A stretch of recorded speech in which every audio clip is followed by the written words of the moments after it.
నమస్తే అండి. నేను మీ ప్రవీణ్ అద్దంకి అడ్వకేట్. ఈరోజు నేను మీ అందరికి ఒక సజెషన్ ఇవ్వబోతున్నాను. అదేంటంటే సివిల్ కేసులలో చాలా వరకు పోలీసుల చుట్టూ తిరిగి, పోలీస్ స్టేషన్ల చుట్టూ తిరిగి టైం వేస్ట్ చేస్తూ ఉన్నారు.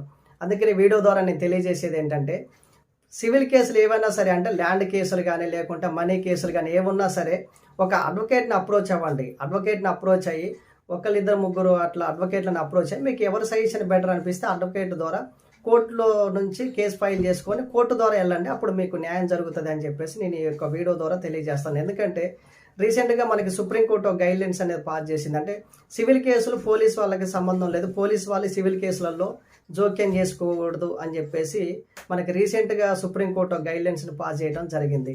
అందుకని మీరు సివిల్ కేసుల వాళ్ళు ఏంటంటే పోయి టైం వేస్ట్ చేసుకోవడం, పోలీస్ వాళ్ళు ఏమీ చేయలేరు సివిల్ కేసులలో. అదే మీరు కోర్టు ద్వారా వెళ్ళారనుకోండి, కోర్టు నుంచి ఆర్డర్ వచ్చిందంటే అది పర్మనెంట్గా ఉంటుంది. ఆ కోర్టు ఆర్డర్ని ధిక్కరించే రైట్స్ ఎవరికి కూడా ఉండవు. అందుకనే ఎవరైనా సరే సివిల్ కేసులకు సంబంధించింది కంపల్సరీ ఒక అడ్వకేట్ని అప్రోచ్ అయ్యి కోర్టు ద్వారా మీరు వెళ్ళటం ద్వారా మీకు పర్మనెంట్ సొల్యూషన్ దొరుకుతుంది. మళ్ళీ ప్రాబ్లమ్స్ అనేది క్రియేట్ కాకుండా ఉంటుంటాయి. సో అందుకని ఈ లీగల్ ఇన్ఫర్మేషన్ మీకు తెలియజేస్తున్నాను. మన ఛానల్ని ఫాలో అవ్వండి. మీకు నచ్చితే తప్పకుండా మన ఛానల్ని సబ్స్క్రైబ్ చేయండి. ఏమైనా డౌట్స్ ఉంటే కాల్ చేయండి. Thank you very much.